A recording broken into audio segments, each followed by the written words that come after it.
Chapter 7. The Ministry of Magic. Harry awoke at 5:30 the next morning as abruptly and completely as if somebody had yelled in his ear. For a few moments, he lay immobile as the prospect of the hearing filled every tiny particle of his brain. Then, unable to bear it, he leapt out of bed and put on his glasses. Mrs. Weasley had laid out his freshly laundered jeans and t-shirt at the foot of his bed. Harry scrambled into them. The blank picture on the wall sniggered again. Ron was lying sprawled on his back, with his mouth wide open, fast asleep. He did not stir as Harry crossed the room, stepped out onto the landing, and closed the door softly behind him. Trying not to think of the next time he would see Ron, when they might no longer be fellow students at Hogwarts, Harry walked quietly down the stairs, past the heads of Kreacher's ancestors, and into the kitchen. He had expected it to be empty, but it was not. When he reached the door, he heard the soft rumble of voices on the other side, and when he pushed it open, he saw Mr. and Mrs. Weasley, Sirius, Lupin, and Tonks, sitting there almost as though they were waiting for him. All were fully dressed except Mrs. Weasley, who was wearing a quilted purple dressing gown. She leapt to her feet the moment he entered. "Breakfast!" she said, and she pulled out her wand and hurried over to the fire. Morning, Harry," yawned Tonks. Her hair was blonde and curly this morning. "Sleep all right?" "Yeah," said Harry. "I've been up all night," she said with another shuddering yawn. "Oh, come sit down." She drew out a chair, knocking over the one beside it in the process. "What do you want, Harry?" Mrs. Weasley called. "Porridge? Muffins? Kippers? Bacon and eggs? Toast?" Just toast, thanks," said Harry. Lupin glanced at Harry, then said to Tonks, "What were you saying about Scrimgeour?" "Oh, yeah, well, we need to be a bit more careful. He's been asking Kingsley and me funny questions." Harry felt vaguely grateful that he was not required to join in the conversation. His insides were squirming. Mrs. Weasley placed a couple of pieces of toast and marmalade in front of him. He tried to eat, but it was like chewing carpet. Mrs. Weasley sat down on his other side and started fussing with his t-shirt, tucking in the label, and smoothing out creases across the shoulders. He wished she wouldn't. "I'll have to tell Dumbledore I can't do night duty tomorrow. I'm just too tired," Tonks finished, yawning hugely again. "I'll cover for you," said Mr. Weasley. I'm okay. I've got a report to finish anyway." Mr. Weasley was not wearing wizard's robes, but a pair of pinstriped trousers and an old bomber jacket. He turned from Tonks to Harry. "How are you feeling?" Harry shrugged. "It'll all be over soon," Mr. Weasley said bracingly. "In a few hours' time, you'll be cleared." Harry said nothing. "The hearing's on my floor, in Amelia Bones' office. She's head of the Department of Magical Law Enforcement, and she's the one who'll be questioning you." "Amelia Bones is okay, Harry," said Tonks earnestly. "She's fair. She'll hear you out." Harry nodded, still unable to think of anything to say. "Don't lose your temper," said Sirius abruptly. "Be polite and stick to the facts." Harry nodded again. "The law's on your side," said Lupin quietly. "Even underage wizards are allowed to use magic in life-threatening situations." Something very cold trickled down the back of Harry's neck. For a moment he thought someone was putting a disillusionment charm on him again. Then he realized that Mrs. Weasley was attacking his hair with a wet comb. She pressed hard on the top of his head. "Doesn't it ever lie flat?" she said desperately. Harry shook his head. Mr. Weasley checked his watch and looked up at Harry. "I think we'll go now," he said. "We're a bit early, but I think you'll be better off there than hanging around here." "Okay," said Harry automatically, dropping his toast and getting to his feet. "You'll be all right, Harry," said Tonks, patting him on the arm. "Good luck," said Lupin. "I'm sure it'll be fine." "And if it's not," said Sirius grimly, "I'll see to Amelia Bones for you." Harry smiled weakly. Mrs. Weasley hugged him. "We've all got our fingers crossed," she said. "Right," said Harry. "Well, see you later then." He followed Mr. Weasley upstairs and along the hall.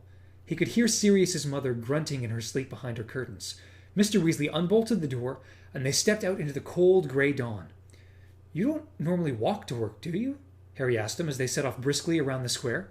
"No, I usually apparate," said Mr. Weasley, "but obviously you can't, and I think it's best we arrive in a thoroughly non-magical fashion. Makes a better impression, given what you're being disciplined for." Mr. Weasley kept his hand inside his jacket as they walked. Harry knew it was clenched around his wand. The run-down streets were almost deserted, but when they arrived at the miserable little underground station, they found it already full of early morning commuters. As ever, when he found himself in close proximity to Muggles going about their daily business, Mr. Weasley was hard put to contain his enthusiasm. "Simply fabulous," he whispered, indicating the automatic ticket machines. "Wonderfully ingenious." "They're out of order," said Harry, pointing at the sign. "Yes, but even so," said Mr. Weasley, beaming fondly at them. They bought their tickets instead from a sleepy-looking guard. Harry handled the transaction, as Mr. Weasley was not very good with Muggle money, and 5 minutes later they were boarding an underground train that rattled them off toward the centre of London.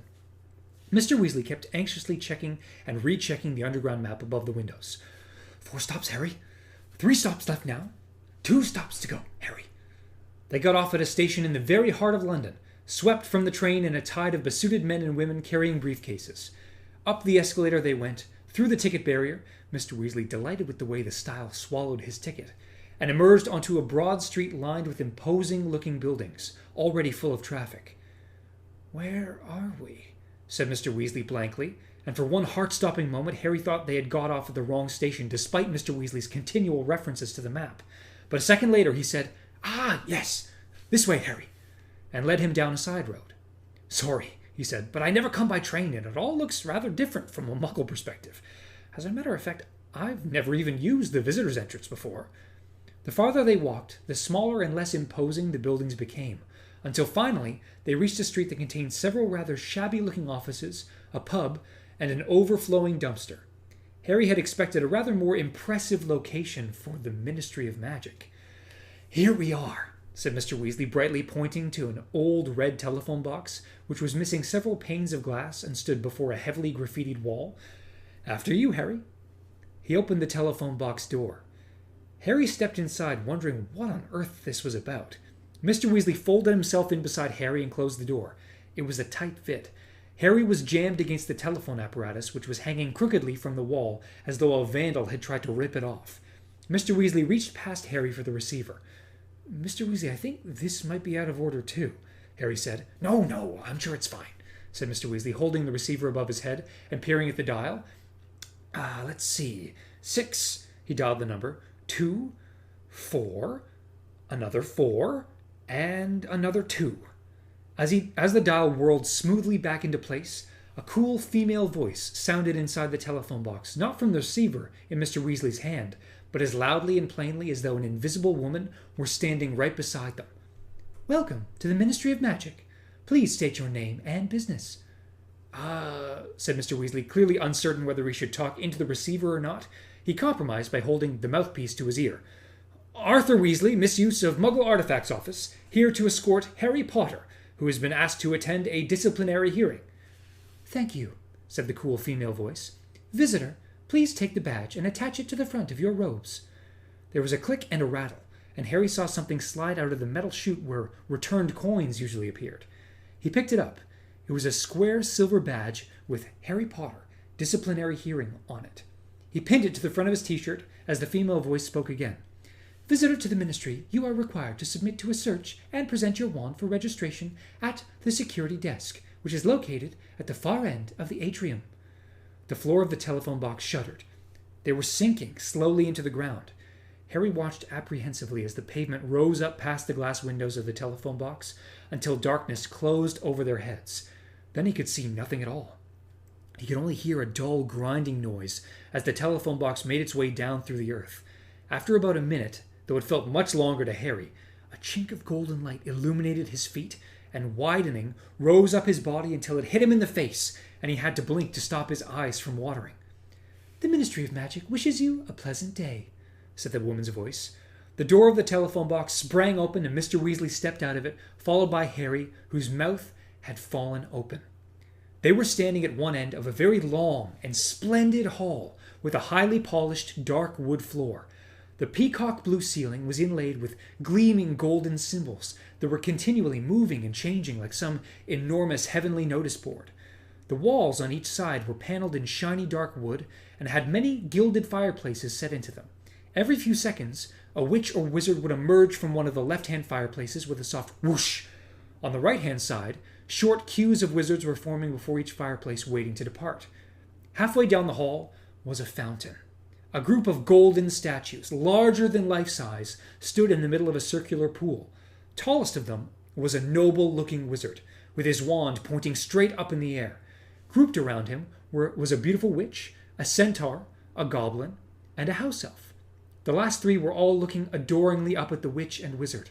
Glittering jets of water were flying from the ends of the two wands, the point of the centaur's arrow, the tip of the goblin's hat, and each of the house elf's ears, so that a tinkling hiss of falling water was added to the pops and cracks of apparators and the clatter of footsteps as hundreds of witches and wizards, most of whom were wearing glum early morning looks, strode toward a set of golden gates at the far end of the hall. "This way," said Mr. Weasley.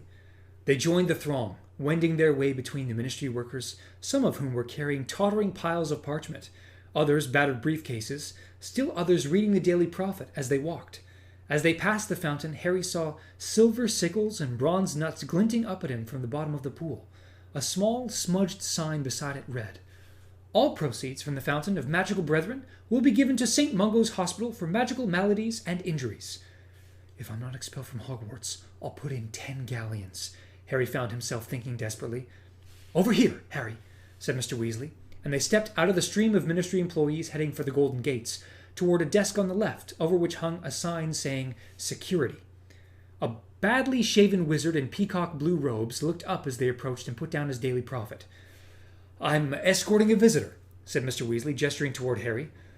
"Step over here," said the wizard in a bored voice. Harry walked closer to him, and the wizard held up a long golden rod, thin and flexible as a car aerial, and passed it up and down Harry's front and back. "Wand," grunted the security wizard at Harry, putting down the golden instrument and holding out his hand. Harry produced his wand. The wizard dropped it onto a strange brass instrument which looked something like a set of scales with only one dish. It began to vibrate. A narrow strip of parchment came speeding out of a slit in the base. The wizard tore this off and read the writing upon it. 11 inches, Phoenix Feather Core, been in use for 4 years. Is that correct? "Yes," said Harry nervously. "I keep this," said the wizard, impaling the slip of parchment on a small brass spike. "You get this back," he said, thrusting the wand at Harry. "Thank you." "Hang on," said the wizard slowly. His eyes had darted from the silver visitor's badge on Harry's chest to his forehead. "Thank you, Eric," said Mr. Weasley firmly, and grasping Harry by the shoulder, he steered him away from the desk and back into the stream of wizards and witches walking through the golden gates. Jostled slightly by the crowd, Harry followed Mr. Weasley through the gates into the smaller hall beyond, where at least 20 lifts stood behind wrought golden grills. Harry and Mr. Weasley joined the crowd around one of them. A big bearded wizard holding a large cardboard box stood nearby. The box was emitting rasping noises. "All right, Arthur," said the wizard, nodding at Mr. Weasley. "What have you got there, Bob?" said Mr. Weasley, looking at the box. "We're not sure," said the wizard seriously. "We thought it was a bog-standard chicken until it started breathing fire. Looks like a serious breach of the ban on experimental breeding to me." With a great jangling and clattering, a lift descended in front of them. The golden grill slid back, and Harry and Mr. Weasley moved inside it with the rest of the crowd. Harry found himself jammed against the back of the wall of the lift. Several witches and wizards were looking at him curiously. He stared at his feet to avoid catching anyone's eye, flattening his fringe as he did so. The grills slid shut with a crash, and the lift descended slowly, chains rattling all the while the same cool female voice Harry had heard in the telephone box rang out again. "Level 7, Department of Magical Games and Sports, incorporating the British and Irish Quidditch League headquarters, official Gobstones Club, and Ludicrous Patent's office." The lift doors opened. Harry glimpsed an untidy-looking corridor with various posters of Quidditch teams tacked lopsidedly on the walls. One of the wizards in the lift, who was carrying an armful of broomsticks, extricated himself with difficulty and disappeared down the corridor. The doors closed, the lift juddered upward again, and the woman's voice said, "Level 6, Department of Magical Transport, incorporating the Flute Network Authority, Broom Regulatory Control, Portkey Office, and Apparition Test Center." Once again the lift doors opened, and 4 or 5 witches and wizards got out. At the same time, several paper airplanes swooped into the lift. Harry stared up at them as they flapped idly around above his head. They were a pale violet color, and he could see Ministry of Magic stamped along the edges of their wings. "Just interdepartmental memos," Mr. Weasley muttered to him. "We used to use owls, but the mess was unbelievable. Droppings all over the desks." As they clattered upward again, the memos flapped around the swaying lamp in the lift's ceiling. "Level 5, Department of International Magical Cooperation, incorporating the International Magical Trading Standards body, the International Magical Office of Law, and the International Confederation of Wizards British seats. When the doors opened, 2 of the memos zoomed out with a few more witches and wizards, but several more memos zoomed in, so that the light from the lamp in the ceiling flickered and flashed as they darted around it. Level 4, Department for the Regulation and Control of Magical Creatures, incorporating Beast, Being, and Spirit Divisions, Goblin Liaison Office, and Pest Advisory Bureau. "Excuse," said the wizard carrying the fire-breathing chicken, and he left the lift, pursued by a little flock of memos. The door clanged shut yet again. Level 3, Department of Magical Accidents and Catastrophes, including the Accidental Magic Reversal Squad, Obliviator Headquarters, and Muggle-Worthy Excuse Committee. Everybody left the lift on this floor except Mr. Weasley and Harry, and a witch who was reading an extremely long piece of parchment that was trailing on the ground. The remaining memos continued to soar around the lamp as the lift juddered upward again, and then the doors opened and the voice said, Level 2, Department of Magical Law Enforcement, including the improper use of Magic Office, Auror Headquarters, and Wizengamot Administration Services. This is us, Harry, said Mr. Weasley, and they followed the witch out of the lift into a corridor lined with doors.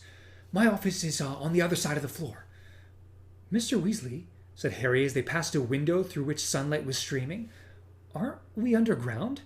Yes, we are, said Mr. Weasley. Those are enchanted windows. Magical maintenance decide what weather we're getting every day. We had 2 months of hurricanes last time they were angling for a pay raise. Just around here, Harry. They turned a corner, walked through a pair of heavy oak doors, and emerged in a cluttered open area divided into cubicles, which were buzzing with talk and laughter. Memos were zooming in and out of cubicles like miniature rockets. A lopsided sign on the nearest cubicle read, Auror Headquarters. Harry looked surreptitiously through the doorways as they passed. The Aurors had covered their cubicle walls with everything from pictures of wanted wizards and photographs of their families, to posters of their favorite Quidditch teams and articles from the Daily Prophet. A scarlet-robed man with a ponytail longer than Bill's was sitting with his boots up on his desk, dictating a report to his quill. A little farther along, a witch with a patch over her eye was talking over the top of her cubicle wall to Kingsley Shacklebolt. Morning, Weasley, said Kingsley carelessly as they drew near. I've been wanting a word with you. Have you got a second? Yes, if it really is a second, said Mr. Weasley. I'm in rather a hurry. They were talking to each other as though they hardly knew each other, and when Harry opened his mouth to say hello to Kingsley, Mr. Weasley stood on his foot. They followed Kingsley along the row and into the very last cubicle. Harry received a slight shock. Sirius's face was blinking down at him from every direction. Newspaper cuttings and old photographs, even the one of Sirius being best man at the Potter's wedding, papered the walls. The only Sirius-free space was a map of the world in which little red pins were glowing like jewels. Here, said Kingsley brusquely to Mr. Weasley, shoving a sheaf of parchment into his hand. I need as much information as possible on flying Muggle vehicles sighted in the last 12 months. We've received information that Black might still be using his old motorcycle. Kingsley tipped Harry an enormous wink and added in a whisper, Give him the magazine. He might find it interesting. Then he said in normal tones, And don't take too long, Weasley. The delay on that Firelakes report held our investigation up for a month. If you had read my report, you would know that the term is firearms, said Mr. Weasley coolly. And I'm afraid you'll have to wait for information on motorcycles. We're extremely busy at the moment. He dropped his voice and said, If you can get away before 7, Molly's making meatballs. He beckoned to Harry and led him out of Kingsley's cubicle, through a second set of oak doors, into another passage, turned left, marched along another corridor, turned right into a dimly lit and distinctly shabby corridor, and finally reached a dead end, where a door on the left stood ajar, revealing a broom cupboard, and a door on the right bore a tarnished brass plaque reading Misuse of Muggle Artifacts. Mr. Weasley's dingy office seemed to be slightly smaller than the broom cupboard. 2 desks had been crammed inside it, and there was barely room to move around them because of all the overflowing filing cabinets lining the walls, on top of which were tottering piles of files. The little wall space available bore witness to Mr. Weasley's obsessions. There were several posters of cars, including one of a dismantled engine, 2 illustrations of post boxes he seemed to have cut out of a Muggle children's books, and a diagram showing how to wire a plug. Sitting on top of Mr. Weasley's overflowing in-tray was an old toaster that was hiccuping in a disconsolate way, and a pair of empty leather gloves that were twiddling their thumbs. A photograph of the Weasley family stood beside the in-tray. Harry noticed that Percy appeared to have walked out of it. Oh, we haven't got a window, said Mr. Weasley apologetically, taking off his bomber jacket and placing it on the back of his chair. We've asked, but they don't seem to think we need one. Have a seat, Harry. It doesn't look as if Perkins is in yet. Harry squeezed himself into the chair behind Perkins's desk, while Mr. Weasley rifled through the sheaf of parchment Kingsley Shacklebolt had given him. Ah, he said, grinning, as he extracted a copy of the magazine entitled The Quibbler from its midst. Yes. He flicked through it. Yes, he's right. I'm sure Sirius will find that very amusing. Oh dear, what's this now? A memo had just zoomed in through the open door and fluttered to rest on top of the hiccuping toaster. Mr. Weasley unfolded it and read aloud. Third regurgitating public toilet reported in Bethnal Green. Kindly investigate immediately. This is getting ridiculous. A regurgitating toilet? Anti-Muggle pranksters, said Mr. Weasley, frowning. We had 2 last week, one in Wimbledon, one in Elephant and Castle. Muggles are pulling the flush, and instead of everything disappearing, well, you can imagine. The poor thing keeps calling in those pumbles, I think they're called. You know, the ones who mend pipes and things. Plumbers? Exactly, yes, but of course they're flummoxed. I only hope we can catch whoever's doing it. Will it be Aurors who catch them? Oh, no, this is too trivial for Aurors. It'll be the ordinary magical law enforcement patrol. Ah, Harry! This is Perkins! A stooped, timid-looking wizard with fluffy white hair had just entered the room panting. Oh, Arthur, he said desperately without looking at Harry. Thank goodness, I didn't know what to do for the best, whether to wait here for you or not. I've just sent an owl to your home, but you obviously missed it. An urgent message came 10 minutes ago. I know about the regurgitating toilet, said Mr. Weasley. No, it's not the toilet. It's the Potter Boys' hearing. They changed the time and venue. It starts at 8 o'clock now, and it's down in old courtroom 10. Down in old... But they told me... Merlin's beard. Mr. Weasley looked at his watch, let out a yelp, and leapt from his chair. Quick, Harry! We should have been there 5 minutes ago! Perkins flattened himself against the filing cabinets as Mr. Weasley left the office at a run, Harry on his heels. Why have they changed the time? Harry said breathlessly as they hurtled past the Auror cubicles. People poked out their heads and stared as they streaked past. Harry felt as though he had left all his insides back at Perkins' desk. I have no ideas, but thank goodness we got here so early. If you'd missed it, it would have been catastrophic. Mr. Weasley skidded to a halt beside the lifts and jabbed impatiently at the down button. Come on! The lift clattered into view and they hurried inside. Every time it stopped, Mr. Weasley cursed furiously and pummeled the number 9 button. Oh, those courtrooms haven't been used in years, said Mr. Weasley angrily. I can't think why they're doing it down there. Unless... But no. A plump witch carrying a smoking goblet entered the lift at that moment, and Mr. Weasley did not elaborate. The atrium, said the cool female voice, and the golden grills slid open, showing Harry a distant glimpse of the golden statues in the fountain. The plump witch got out, and a sallow-skinned wizard with a very mournful face got in. Morning, Arthur, he said in a sepulchral voice as the lift began to descend. Don't often see you down here. Urgent business, Bode, said Mr. Weasley, who was bouncing on the balls of his feet and throwing anxious looks over at Harry. Ah, yes, said Bode, surveying Harry unblinkingly. Of course. Harry barely had emotion to spare for Bode, but his unfaltering gaze did not make him feel any more comfortable. Department of Mysteries, said the cool female voice, and left it at that. Quick, Harry, said Mr. Weasley as the lift doors rattled open, and they sped up a corridor that was quite different from those above. The walls were bare. There were no windows and no doors apart from a plain black one set at the very end of the corridor. Harry expected them to go through it, but instead Mr. Weasley seized him by the arm and dragged him to the left, where there was an opening leading to a flight of steps. Down here, panted Mr. Weasley, taking 2 steps at a time. The lift doesn't even come down this far. Why? They're doing it down here. They reached the bottom of the steps and ran along yet another corridor which bore a great resemblance to that which led to Snape's dungeon at Hogwarts, with rough stone walls and torches in brackets. The doors they passed here were heavy wooden ones with iron bolts and keyholes. Courtroom 10, I think. We're nearly... Yes. Mr. Weasley stumbled to a halt outside a grimy dark door with an immense iron lock and slumped against the wall, clutching at a stitch in his chest. Go on, he panted, pointing his thumb at the door. Get in there. Aren't you coming with? Oh, no, I'm not allowed. Good luck. Harry's heart was beating a violent tattoo against his Adam's apple. He swallowed hard, turned the heavy iron door handle, and stepped inside the courtroom. Chapter 8. The Hearing. Harry gasped. He could not help himself. The large dungeon he had entered was horribly familiar. He had not only seen it before, he had been here before. This was the place he had visited inside Dumbledore's Pensieve, the place where he had watched the Lestranges sentenced to life imprisonment in Azkaban. The walls were made of dark stone, dimly lit by torches. Empty benches rose on either side of him, but ahead, in the highest benches of all, were many shadowy figures. They had been talking in low voices, but as the heavy door swung closed behind Harry, an ominous silence fell. A cold male voice rang across the courtroom. "You're late!"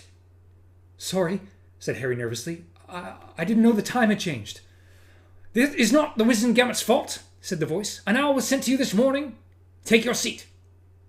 Harry dropped his gaze to the chair in the center of the room, the arms of which were covered in chains. He had seen those chains spring to life and bind whoever sat between them. His footsteps echoed loudly as he walked across the stone floor. When he sat gingerly on the edge of the chair, the chains clinked rather threateningly, but did not bind him. Feeling rather sick, he looked up at the people seated at the bench above. There were about 50 of them, all as far as he could see, wearing plum-colored robes and an elaborately worked silver W on the left-hand side of the chest, and all staring down their noses at him, some with very austere expressions, others looks of frank curiosity. In the very middle of the front row sat Cornelius Fudge, the Minister of Magic. Fudge was a portly man who often sported a lime-green bowler hat, though today he had dispensed with it.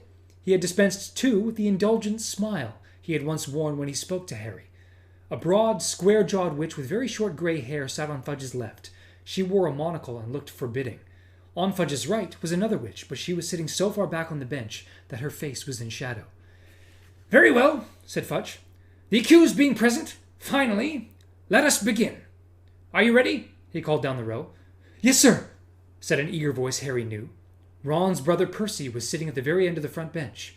Harry looked at Percy, expecting some sign of recognition from him, but none came. Percy's eyes, behind his horn-rimmed glasses, were fixed on his parchment, a quill poised in his hand. "Disciplinary hearing on the 12th of August," said Fudge in a ringing voice, and Percy began taking notes at once. "Into offences committed under the decree for the reasonable restriction of underage sorcery and the international statute of secrecy by Harry James Potter, resident at number 4 Privet Drive, Little Whinging, Surrey. Interrogators: Cornelius Oswald Fudge, Minister of Magic; Amelia Susan Bones, Head of the Department of Magical Law Enforcement; Dolores Jane Umbridge, Senior Undersecretary to the Minister; Court Scribe Percy Ignatius Weasley. Witness for the defense: Albus Percival Wulfric Bryan Dumbledore," said a quiet voice from behind Harry, who turned his head so fast he cricked his neck. Dumbledore was striding serenely across the room, wearing long midnight blue robes and a perfectly calm expression. His long silver beard and hair gleamed in the torchlight as he drew level with Harry and looked up at Fudge through the half-moon spectacles that rested halfway down his very crooked nose. The members of the Wizengamot were muttering. All eyes were now on Dumbledore. Some looked annoyed, others slightly frightened. 2 elderly witches in the back row, however, raised their hands and waved in welcome. A powerful emotion had risen in Harry's chest at the sight of Dumbledore, a fortified, hopeful feeling, rather like that which Phoenix Song gave him. He wanted to catch Dumbledore's eye, but Dumbledore was not looking his way. He was continuing to look up at the obviously flustered Fudge. "Ah," said Fudge, who looked thoroughly disconcerted.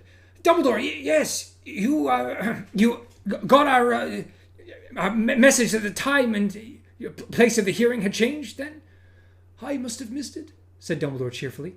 "However, due to a lucky mistake, I arrived at the Ministry 3 hours early, so no harm done." "Yes, well, I suppose we'll need another chair. Weasley, could you—" Not to worry," said Dumbledore pleasantly.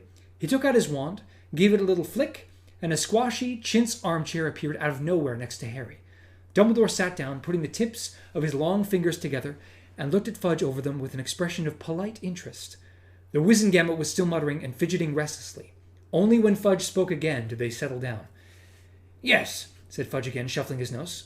"Well, then, so, the charges, yes." He extricated a piece of parchment from the pile before him, took a deep breath, and read, "The charges against the accused are as follows: that he did knowingly, deliberately, and in full awareness of the illegality of his actions, having received a previous written warning from the Ministry of Magic on a similar charge, produce a Patronus charm in a Muggle-inhabited area, in the presence of a Muggle, on August the 2nd at 23 minutes past 9, which constitutes an offence under paragraph C of the Decree for the Reasonable Restriction of Underage Sorcery, 1875, and also under section 13 of the International Confederation of Wizards Statute of Secrecy. You are Harry James Potter of number 4 Privet Drive, Little Whinging, Surrey? Fudge said, glaring at Harry over the top of his parchment. Yes, said Harry. You received an official warning from the Ministry for using illegal magic 3 years ago, did you not? Yes, but... And yet you conjured a Patronus on the night of the 2nd of August, said Fudge. Yes, said Harry, but knowing that you are not permitted to use magic outside school while you are under the age of 17? Yes, but knowing that you were in an area full of Muggles? Yes, but fully aware that you were in close proximity to a Muggle at the time? Yes, said Harry angrily, but I only used it because we were... The witch, with the monocle on Fudge's left, cut across him in a booming voice. You produced a fully fledged Patronus? Yes, said Harry, because a corporeal Patronus? What? Said Harry. Your Patronus had a clearly defined form. I mean to say it was more than vapor or smoke? Yes, said Harry, feeling both impatient and slightly desperate. It's a stag. It's always a stag. Always? Boomed Madame Bones. You have produced a Patronus before now? Yes, said Harry. I've been doing it for over a year. And you are 15 years old? Yes, and you learned this at school? Yes, Professor Lupin taught me in my 3rd year because of the... Impressive, said Madame Bones, staring down at him. A true Patronus at that age? Very impressive indeed. Some of the wizards and witches around her were muttering again. A few nodded, but others were frowning and shaking their heads. It's not a question of how impressive the magic was, said Fudge in a testy voice. In fact, the more impressive it was, the worse it is, because I would have thought, given the boy did it in a plain view of a Muggle. Those who had been frowning now murmured in agreement, but it was the sight of Percy's sanctimonious little nod that goaded Harry into speech. I did it because of the Dementors, he said loudly, before anyone could interrupt him again. He had expected more muttering, but the silence that fell seemed to be somehow denser than before. Dementors, said Madame Bones after a moment, raising her thick eyebrows so that her monocle looked in danger of falling out. What do you mean, boy? I mean there were 2 Dementors down that alleyway, and they went for me and my cousin. Ah, said Fudge again, smirking unpleasantly as he looked around the Wizengamot, as though inviting them to share the joke. Yes, I thought we'd be hearing something like this. Dementors in Little Whinging, Madame Bones said in tones of great surprise. I don't understand. Don't you, Amelia? Said Fudge, still smirking. Let me explain. He's been thinking it through and decided Dementors would make a very nice little cover story. Very nice indeed. Muggles can't see Dementors, can they, boy? Highly convenient. So it's just your word and no witnesses. I'm not lying, said Harry loudly, over another outbreak of muttering from the court. There were 2 of them, coming from opposite ends of the alley. Everything went dark and cold, and my cousin felt them and ran for it. Enough, said Fudge with a very supercilious look on his face. I'm sorry to interrupt what I'm sure would have been a very well-rehearsed story. Dumbledore cleared his throat. The Wizengamot fell silent again. We do, in fact, have a witness to the presence of Dementors in that alleyway, he said. Other than Dudley Dursley, I mean. Fudge's plump face seemed to slacken, as though somebody had let air out of it. He stared down at Dumbledore for a moment or two, then, with the appearance of a man pulling himself back together, said, We haven't got time to listen to your more taradiddles, I'm afraid, Dumbledore. I want this dealt with quickly. I may be wrong, said Dumbledore pleasantly, but I am sure that under the Wizengamot Charter of Rights, the accused has the right to present witnesses for his or her case. Isn't that the policy of the Department of Magical Law Enforcement, Madame Bones? He continued, addressing the witch in the monocle. True, said Madame Bones. Perfectly true. Oh, very well, snapped Fudge. Where is this person? I brought her with me, said Dumbledore. She's just outside the door. Should I? No, Weasley, you go. Fudge barked at Percy, who got up at once, hurried down the stone steps from the judge's balcony, and hastened past Dumbledore and Harry without glancing at them. A moment later, Percy returned, followed by Mrs. Figg. She looked scared and more batty than ever. Harry wished she had thought to change out of her carpet slippers. Dumbledore stood up and gave Mrs. Figg his chair, conjuring a second one for himself. Full name? Said Fudge loudly, when Mrs. Figg had perched herself nervously on the very edge of her seat. Arabella Doreen Figg, said Mrs. Figg in her quavery voice. "And who exactly are you?" said Fudge in a bored and lofty voice. "I'm a resident of Little Whinging, close to where Harry Potter lives," said Mrs. Figg. "We have no record of any witch or wizard living in Little Whinging other than Harry Potter," said Madame Bones at once. "The situation has always been closely monitored, given past events." "I'm a squib," said Mrs. Figg, "so you wouldn't have me registered, would you?" "A squib, eh?"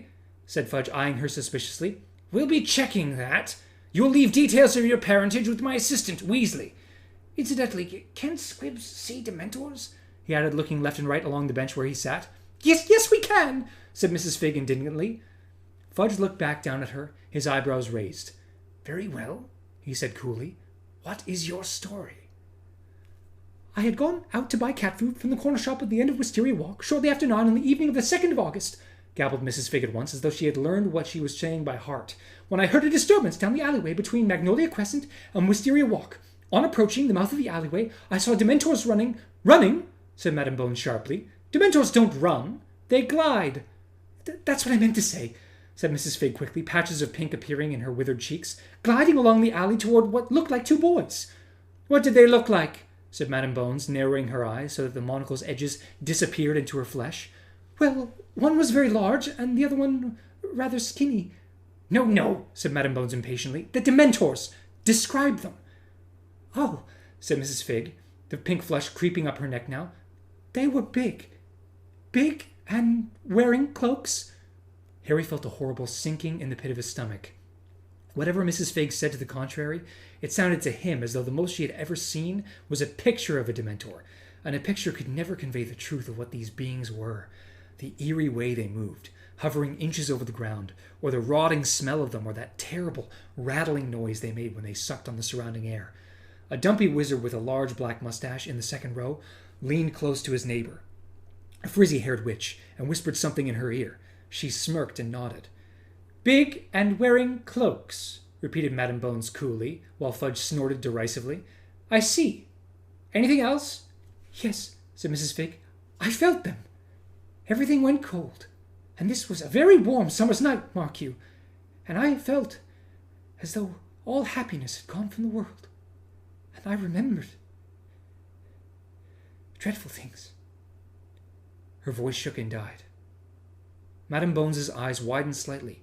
Harry could see red marks under her eyebrow where the monocle had dug in. "What did the Dementors do?" she asked, and Harry felt a rush of hope. "They went for the boys," said Mrs. Figg, her voice stronger and more confident now, the pink flush ebbing away from her face. "One of them had fallen. One of them was backing away, trying to repel the Dementor. That was Harry. He tried twice and produced silver vapor. On the 3rd attempt, he produced a Patronus which charged down the first Dementor, and then, with his encouragement, chased away the second from his cousin. And that was what happened," Mrs. Figg finished, somewhat lamely. Madame Bones looked down at Mrs. Figg in silence. Fudge was not looking at her at all, but fidgeting with his papers. Finally, he raised his eyes and said rather aggressively, "That's what you saw, is it?" "That was what happened," Mrs. Figg repeated. "Very well," said Fudge. "You may go." Mrs. Figg cast a frightened look from Fudge to Dumbledore, then got up and shuffled off toward the door again. Harry heard it thud shut behind her. "Not a very convincing witness," said Fudge loftily. "Oh, I don't know," said Madame Bones in her booming voice. "She certainly described the effects of a Dementor attack very accurately, and I can't imagine why she would say they were there if they weren't. But Dementors wandering into a Muggle suburb and just happening to come across a wizard?" snorted Fudge. "The odds on that must be very, very long indeed. Even Bagman wouldn't have bet." "Oh, I don't think any of us believe that the Dementors were there by coincidence," said Dumbledore lightly. The witch, sitting to the right of Fudge, with her face in shadow, moved slightly, but everyone else was quite still and silent. "And what is that supposed to mean?" said Fudge icily. "It means that I think they were ordered there," said Dumbledore. "I think we might have record if someone had ordered a pair of Dementors to go strolling through Little Whinging," barked Fudge. "Not if the Dementors are taking orders for someone other than the Ministry of Magic these days," said Dumbledore calmly. "I have already given you my views on this matter, Cornelius." "Yes, you have," said Fudge forcefully, "and I have no reason to believe that your views are anything other than bilge, Dumbledore. The Dementors remain in place in Azkaban and are doing everything we ask them to." "Then said Dumbledore quietly but clearly. We must ask ourselves why somebody within the Ministry ordered a pair of Dementors into that alleyway on the 2nd of August. In the complete silence that greeted these words, the witch to the right of Fudge leaned forward so that Harry saw her for the first time. He thought she looked just like a large, pale toad. She was rather squat with a broad, flabby face, as little neck as Uncle Vernon, and a very wide, slack mouth. Her eyes were large, round, and slightly bulging. Even the little black velvet bow perched on top of her short, curly hair put him in the mind of a large fly she was about to catch on her long, sticky tongue. The chair recognizes Dolores Jane Umbridge, Senior Undersecretary to the Minister, said Fudge. The witch spoke in a fluttery, girlish, high-pitched voice that took Harry aback. He had been expecting a croak. I'm sure I must have misunderstood you, Professor Dumbledore, she said with a simper that left her big, round eyes as cold as ever. So silly of me. But it sounded for a teensy moment as though you were suggesting that the Ministry of Magic had ordered an attack on this boy. She gave a silvery laugh that made the hairs on the back of Harry's neck stand up. A few other members of the Wizengamot laughed with her. It could not have been plainer that not one of them was really amused.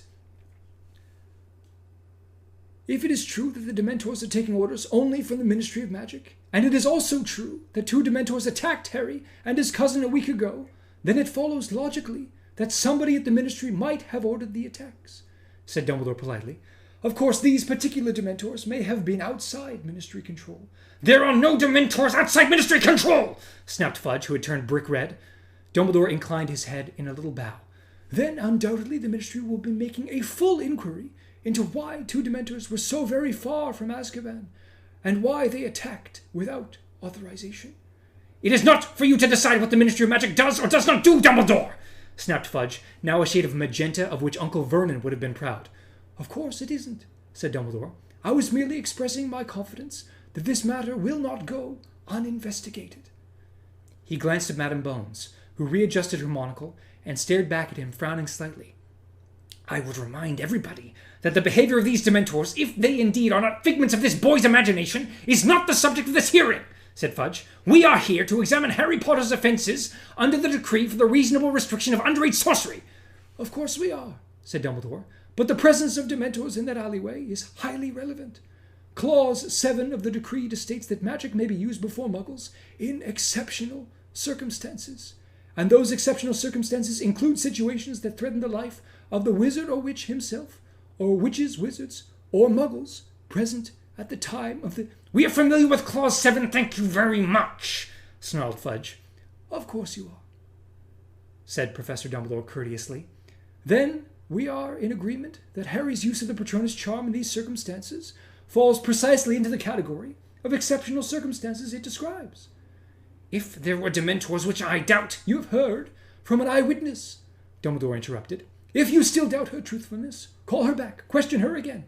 I am sure she would not object. Blustered Fudge, fiddling with the papers before him. I want this over with today, Dumbledore. But naturally you would not care how many times you heard from a witness if the alternative was a serious miscarriage of justice, said Dumbledore. Serious miscarriage, mine hat, said Fudge at the top of his voice. Have you ever bothered to tot up the number of cock and bull stories this boy has come up with, Dumbledore, while trying to cover up his flagrant misuse of magic out of school? I suppose you've forgotten the hover charm he used 3 years ago. That wasn't me, it was a house elf, said Harry. You see, roared Fudge, gesturing flamboyantly in Harry's direction. A house elf! In a muggle house, I ask you. The house elf in question is currently in the ploy of Hogwarts School, said Dumbledore. I can summon him here in an instant to give you evidence if you wish. I haven't got time to listen to house elves. Anyway, that's not the only... He blew up his aunt, for God's sake, Fudge shouted, banging his fist on the judge's bench and upsetting a bottle of ink. And you very kindly did not press charges on that occasion, accepting, I presume, that even the best wizards cannot always control their emotions, said Dumbledore calmly as Fudge attempted to scrub the ink off his notes. And I haven't even been started on what he gets up to at school. But as the Ministry has no authority to punish Hogwarts students for misdemeanors at school, Harry's behavior there is not relevant to this inquiry, said Dumbledore, politely as ever, but now with a suggestion of coolness behind his words. Oh, ho, ho, said Fudge. Not our business what he does at school, eh? Oh, you think so? The Ministry does not have the power to expel Hogwarts students, Cornelius, as I reminded you on the night of the 2nd of August, said Dumbledore, nor does it have the right to confiscate wands until charges have been successfully proven, again, as I reminded you on the night of the 2nd of August. In your admirable haste to ensure that the law is upheld, you appear, inadvertently, I am sure, to have overlooked a few laws yourself. Laws can be changed, said Fudge savagely. Of course they can, said Dumbledore, inclining his head. And you certainly seem to be making many changes, Cornelius. Why, in the few short weeks since I was asked to leave the Wizengamot, it has already become the practice to hold a full criminal trial to deal with a simple matter of underage magic. A few of the wizards above them shifted uncomfortably in their seats. Fudge turned a slightly deeper shade of puce. The toad-like witch on his right, however, merely gazed at Dumbledore, her face quite expressionless. As far as I'm aware, however, Dumbledore continued, there is no law yet in place that says this court's job is to punish Harry for every bit of magic he has ever performed. He has been charged with a specific offense, and he has presented his defense. All he and I can do now is await your verdict. Dumbledore put his fingertips together again and said no more. Fudge glared at him, evidently incensed. Harry glanced sideways at Dumbledore, seeking reassurance. He was not at all sure that Dumbledore was right in telling the Wizengamot, in effect, that it was about time they made a decision. Again, however, Dumbledore seemed oblivious to Harry's attempt to catch his eye. He continued to look up at the benches, where the entire Wizengamot had fallen into urgent, whispered conversations. Harry looked at his feet. His heart, which seemed to have swollen to an unnatural size, was thumping loudly under his ribs. He had expected the hearing to last longer than this. He was not at all sure that he had made a good impression. He had not really said very much. He ought to have explained more fully about the Dementors, about how he had fallen over, about how both he and Dudley had nearly been kissed.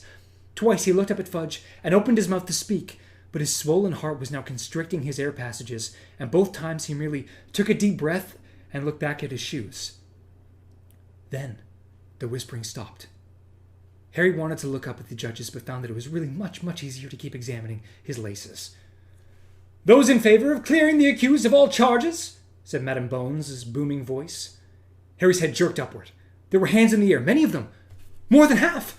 Breathing very fast, he tried to count, but before he could finish, Madame Bones had said, "And those in favor of conviction." Fudge raised his hand. So did half a dozen others, including the witch on his right, and the heavily mustached wizard and the frizzy-haired witch in the second row. Fudge glanced around at them all, looking as though there was something large stuck in his throat, then lowered his own hand. He took his 2 deep breaths, and then said in a voice distorted by suppressed rage, "Very well. Very well. Cleared of all charges." "Excellent," said Dumbledore briskly, springing to his feet, pulling out his wand and causing the 2 chintz armchairs to vanish. "Well, I must be getting along. Good day to you all." And without looking once at Harry, he swept from the dungeon. Chapter 9. The Woes of Mrs. Weasley. Dumbledore's abrupt departure took Harry completely by surprise. He remained sitting where he was in the chain chair, struggling with his feelings of shock and relief. The Wizengamot were all getting to their feet, talking and gathering up their papers and packing them away. Harry stood up. Nobody seemed to be paying him the slightest bit of attention except the toad-like witch on Fudge's right, who was now gazing down at him instead of at Dumbledore. Ignoring her, he tried to catch Fudge's eye, or Madame Bones's, wanting to ask whether he was free to go, but Fudge seemed quite determined not to notice Harry, and Madame Bones was busy with her briefcase. So he took a few tentative steps toward the exit, and when nobody called him back, broke into a very fast walk. He took the last few steps at a run, wrenched open the door, and almost collided with Mr. Weasley, who was standing right outside, looking pale and apprehensive. "Dumbledore didn't say." "Cleared," Harry said, pulling the door closed behind him. "Of all charges."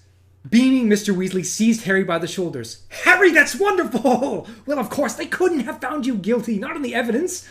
But even so, I can't pretend I wasn't..." But Mr. Weasley broke off, because the courtroom door had just opened again. The Wizengamot were filing out. "Merlin's beard," said Mr. Weasley wonderingly, pulling Harry aside to let them all pass. "You were tried by the full court."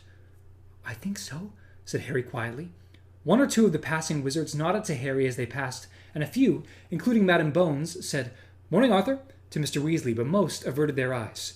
Cornelius Fudge and the toad-like witch were almost the last to leave the dungeon. Fudge acted as though Mr. Weasley and Harry were part of the wall, but again, the witch looked almost appraisingly at Harry as she passed. Last of all to pass was Percy.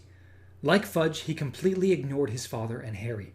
He marched past clutching a large roll of parchment and a handful of spare quills, his back rigid and his nose in the air. The lines around Mr. Weasley's mouth tightened slightly, but other than this, he gave no sign that he had noticed his third son. "I'm going to take you straight back so we can tell the others the good news," he said, beckoning Harry forward as Percy's heels disappeared up the stairs to the 9th level. "I'll drop you off on the way to that toilet in Bethnal Green. Come on." "So, what will you have to do about that toilet?" Harry asked, grinning. Suddenly, everything seemed 5 times funnier than usual. It was starting to sink in. He was cleared. He was going back to Hogwarts. "Oh, it's a simple enough anti-jinx," said Mr. Weasley as they mounted the stairs. "But it's not so much having to repair the damage. It's more the attitude behind the vandalism, Harry. Muggle baiting might strike some wizards as funny, but it's an expression of something much deeper and nastier. And I, for one..." Mr. Weasley broke off in mid-sentence. They had just reached the 9th level corridor, and Cornelius Fudge was standing a few feet away from them, talking quietly to a tall man with sleek blonde hair and a pointed, pale face. The second man turned at the sound of their footsteps. He too broke off in mid-conversation, his cold grey eyes narrowed and fixed upon Harry's face. "Well, well, well, Patronus Potter," said Lucius Malfoy coolly. Harry felt winded, as though he had just walked into something heavy. He had last seen those cool grey eyes through slits in a Death Eater's hood, and last heard that man's voice jeering in a dark graveyard while Lord Voldemort tortured him. He could not believe that Lucius Malfoy dared look him in the face. He could not believe that he was here in the Ministry of Magic, or that Cornelius Fudge was talking to him when Harry had told Fudge mere weeks ago that Malfoy was a Death Eater. "The Minister was just telling me about your lucky escape, Potter," drawled Mr. Malfoy. "Quite astonishing, the way you continue to wriggle out of very tight holes. Snake-like, in fact." Mr. Weasley gripped Harry's shoulder in warning. "Yeah," said Harry. "Yeah, I'm good at escaping." Lucius Malfoy raised his eyes to Mr. Weasley's face. "And Arthur Weasley, too. What are you doing here, Arthur?" "I work here," said Mr. Weasley shortly. "Not here, surely," said Mr. Malfoy, raising his eyebrows and glancing toward the door over Mr. Weasley's shoulder. "I thought you were up on the 2nd floor. Don't you do something that involves sneaking Muggle artifacts home and bewitching them?" "No," said Mr. Weasley curtly, his fingers now biting into Harry's shoulder. "What are you doing here, anyway?" Harry asked Lucius Malfoy. "I don't think private matters between myself and the Minister are any concern of yours, Potter," said Malfoy, smoothing the front of his robes. Harry distinctly heard the gentle clinking of what sounded like a full pocket of gold.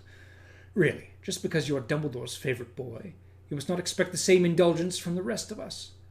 Shall we go up to your office, then, Minister?" "Certainly," said Fudge, turning his back on Harry and Mr. Weasley. "This way, Lucius." They strode off together, talking in low voices. Mr. Weasley did not let go of Harry's shoulder until they had disappeared into the lift. "Why wasn't he waiting outside Fudge's office if they've got business to do together?" Harry burst out furiously. "What was he doing down here?" "Trying to sneak down into the courtroom, if you ask me," said Mr. Weasley, looking extremely agitated as he glanced over his shoulder, as though making sure they could not be overheard. "Trying to find out whether you've been expelled or not. I'll leave a note for Dumbledore. When I drop you off, he ought to know that Malfoy's been talking to Fudge again. What private business have they got together anyway?" "Gold, I expect," said Mr. Weasley angrily. "Malfoy's been giving generously to all sorts of things for years. Gets him in with the right people. Then he can ask for favors, delay laws he doesn't want passed. Oh, he's very well connected, Lucius Malfoy." The lift arrived. It was empty except for a flock of memos that flapped around Mr. Weasley's head as he pressed the button for the atrium, and the doors clanged shut. He waved them away irritably. "Mr. Weasley," said Harry slowly, "if Fudge is meeting Death Eaters like Malfoy, if he's seeing them alone, how do we know they haven't put the Imperious Curse on him?" "Don't think it hadn't to occur to us, Harry," muttered Mr. Weasley, "but Dumbledore thinks Fudge is acting of his own accord at the moment, which, as Dumbledore says, is not a lot of comfort. Best not talk about it any more just now, Harry." The door slid open, and they stepped out into the new, almost deserted atrium. Eric, the security man, was hidden behind his Daily Prophet again. They had walked straight past the Golden Fountain before Harry remembered. "Wait," he told Mr. Weasley, and pulling his money bag from his pocket, he turned back to the fountain. He looked up into the handsome wizard's face, but up close Harry thought he looked rather weak and foolish. The witch was wearing a vapid smile like a beauty contestant, and from what Harry knew of the goblins and centaurs, they were most unlikely to be caught staring this soppily at humans of any description. Only the house elf's attitude of creeping servility looked convincing. With a grin at the thought of what Hermione would say if she could see the statue of the elf, Harry turned his money bag upside down and emptied not just 10 galleons, but the whole contents into the pool at the statue's feet. I knew it! Yelled Ron, punching the air. You always get away with stuff! They were bound to clear you, said Hermione, who had looked positively faint with anxiety when Harry had entered the kitchen, and was now holding a shaking hand over her eyes. There was no case against you, none at all. Everyone seems quite relieved, though, considering they all knew I'd get off, said Harry, smiling. Mrs. Weasley was wiping her face on an apron, and Fred, George, and Ginny were doing a kind of war dance to a chant that went, "He got off! He got off! He got off!" "That's enough! Settle down!" shouted Mr. Weasley, though he too was smiling. "Listen, Sirius! Lucius Malfoy was at the Ministry." "What?" said Sirius sharply. "He got off! He got off! He got off!" "Be quiet, you three! Yes, we saw him talking to Fudge on level 9. Then they went up to Fudge's office together. Dumbledore ought to know." "Absolutely," said Sirius. We'll tell him, don't worry." "Well, I'd better get going. There's a vomiting toilet in Bethnal Green waiting for me. Molly, I'll be late. I'm covering for Tonks, but Kingsley might be dropping in for dinner." "He got off! He got off! He got off!" "That's enough! Fred, George, Ginny!" said Mrs. Weasley, and Mr. Weasley left the kitchen. "Harry, dear, come and sit down. Have some lunch. You hardly ate breakfast." Ron and Hermione sat themselves down opposite him, looking happier than they had done since he had first arrived at number 12 Grimmauld Place, and Harry's feeling of giddy relief, which had been somewhat dented by his encounter with Lucius Malfoy, swelled again. The gloomy house seemed warmer and more welcoming all of a sudden. Even Kreacher looked less ugly as he poked his snout-like nose into the kitchen to investigate the source of all the noise. "Of course, once Dumbledore turned up on your side, there was no way they were going to convict you," said Ron happily, now dishing great mounds of mashed potatoes onto everyone's plates. "Yeah, he swung it for me," said Harry. He felt that it would sound highly ungrateful, not to mention childish, to say, "I wish he'd talked to me, though, or even looked at me." And as though at this thought, the scar on his forehead burned so badly that he clapped his hand to it. "What's up?" said Hermione, looking alarmed. "Scar," Harry mumbled, "but it's nothing. It happens all the time now." None of the others had noticed a thing. All of them were now helping themselves to food while gloating over Harry's narrow escape. Fred, George, and Ginny were still singing. Hermione looked rather anxious, but before she could say anything, Ron said happily, "I bet Dumbledore turns up this evening to celebrate with us, you know." "I don't think he'll be able to, Ron," said Mrs. Weasley, setting a huge plate of roast chicken down in front of Harry. "He's really very busy at the moment." "He got off! He got off! He got off!" "Shut up!" roared Mrs. Weasley. Over the next few days, Harry could not help noticing that there was one person within number 12 Grimmauld Place who did not seem wholly overjoyed that he would be returning to Hogwarts. Sirius had put up a very good show of happiness on first hearing the news, wringing Harry's hand and beaming just like the rest of them. Soon, however, he was moodier and surlier than before, talking less to everybody, even Harry, and spending increasing amounts of time shut up in his mother's bedroom with Buckbeak. "Don't you go feeling guilty," said Hermione sternly after Harry had confided some of his feelings to her and Ron, while they scrubbed out a moldy cupboard on the 3rd floor a few days later. "You belong at Hogwarts, and Sirius knows it. Personally, I think he's being selfish." "That's a bit harsh, Hermione," said Ron, frowning as he attempted to prise off a bit of mold that had attached itself firmly to his finger. "You wouldn't want to be stuck inside this house without company." "He'll have company," said Hermione. "It's headquarters to the Order of the Phoenix, isn't it? He's just got his hopes up that Harry will be coming to live here with him." "I don't think that's true," said Harry, wringing out his cloth. "He wouldn't give me a straight answer when I asked him if I could." "He just didn't want to get his own hopes up even more," said Hermione wisely. "And he probably felt a bit guilty himself, because I think part of him was really hoping that you'd get expelled. Then you'd both be outcast together." "Come off it," said Harry and Ron together, but Hermione merely shrugged. "Suit yourselves. But sometimes I think Ron's mom is right, and Sirius gets confused about whether you're you or your father, Harry." "So you think he's touched in the head?" said Harry heatedly. "No, I just think he's been very lonely for a long time," said Hermione simply. At this point, Mrs. Weasley entered the bedroom behind them. "Still not finished?" she said, poking her head into the cupboard. I thought you might be here to tell us to have a break, said Ron bitterly. Do you know how much mold we've got rid of since we arrived here? You were so keen to help the Order, said Mrs. Weasley. You can do your bit by making headquarters fit to live in. I feel like a house elf, grumbled Ron.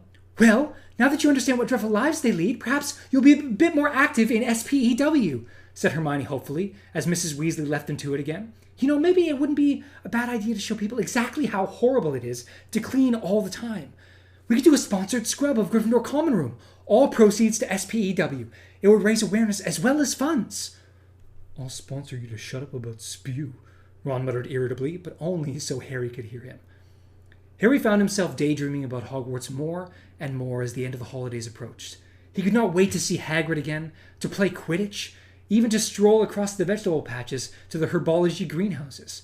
It would be a treat just to leave this dusty, musty house where half of the cupboards were still bolted shut and Creature wheezed insults out of the shadows as you passed, though Harry was careful not to say any of this within earshot of Sirius. The fact was that living at the headquarters of the anti-Voldemort movement was not nearly as interesting or as exciting as Harry would have expected before he had experienced it. Though the members of the Order of the Phoenix came and went regularly, sometimes staying for meals, sometimes only for a few minutes' whispered conversation, Mrs. Weasley made sure that Harry and the others were kept well out of earshot, whether extendable or normal, and nobody, not even Sirius, seemed to feel that Harry needed to know anything more than he had heard on the night of his arrival. On the very last day of the holidays, Harry was sweeping up Hedwig's owl droppings from the top of the wardrobe when Ron entered their bedroom carrying a couple of envelopes. "Book lists have arrived," he said, throwing one of the envelopes up to Harry, who was standing on a chair. "About time. I thought they'd forgotten. They usually come much earlier than this." Harry swept the last of the droppings into a rubbish bag and threw the bag over Ron's head into the waste paper basket in the corner, which swallowed it and belched loudly. He then opened his letter. It contained 2 pieces of parchment, one the usual reminder that terms started on the 1st of September, the other telling him which books he would need for the coming year. "Only 2 new ones," he said, reading the list. "The Standard Book of Spells, Grade 5 by Miranda Goshawk, and Defensive Magical Theory by Wilbert Slinkhart." Crack! Fred and George apparated right beside Harry. He was so used to them doing this by now that he didn't even fall off his chair. "We were just wondering who assigned the Slinkhart book," said Fred conversationally. "Because it means Dumbledore's found a new Defense Against the Dark Arts teacher," said George. "And about time, too," said Fred. "What do you mean?" Harry asked, jumping down beside them. "Well, we overheard Mum and Dad talking on the extendable years a few weeks back," Fred told Harry, "and from what they were saying, Dumbledore was having real trouble finding anyone to do the job this year." "Not surprising, is it, when you look at what's happened to the last 4?" said George. "One sacked, one dead, one's memory removed, and one locked in a trunk for 9 months," said Harry, counting them off on his fingers. "Yeah, I see what you mean. What's up with you, Ron?" asked Fred. Ron did not answer. Harry looked around.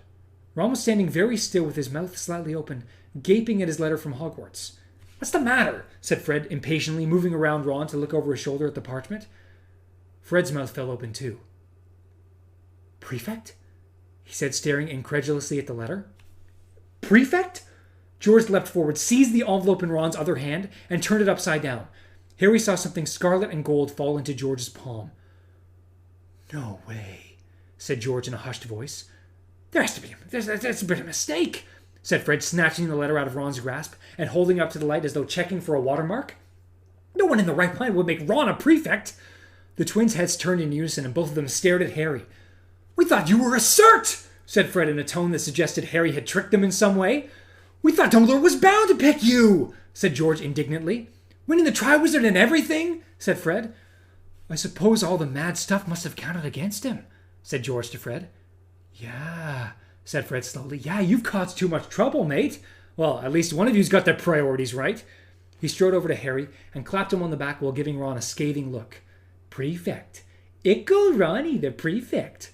"Oh, Mum's gonna be revolting," groaned George, thrusting the prefect badge back at Ron as though it might contaminate him. Ron, who had still not said a word, took the badge, stared at it for a moment, and then held it out to Harry as though he was asking mutely for confirmation that it was genuine. Harry took it. A large P was superimposed on the Gryffindor lion. He had seen a badge just like this on Percy's chest on his very first day at Hogwarts. The door banged open. Hermione came tearing into the room, her cheeks flushed and her hair flying. There was an envelope in her hand. Did you get... She spotted the badge in Harry's hand and let out a shriek. "Ah! I knew it!" she said excitedly, brandishing her letter. "Me too, Harry! Me too!" "No," said Harry quickly, pushing the badge back into Ron's hand. It's Ron, not me." What?" "Ron's prefect, not me," said Harry. "Ron?" said Hermione, her jaw dropping. "But are you sure? I mean..." She turned red as Ron looked around at her with a defiant expression on his face. "It's my name on the letter," he said.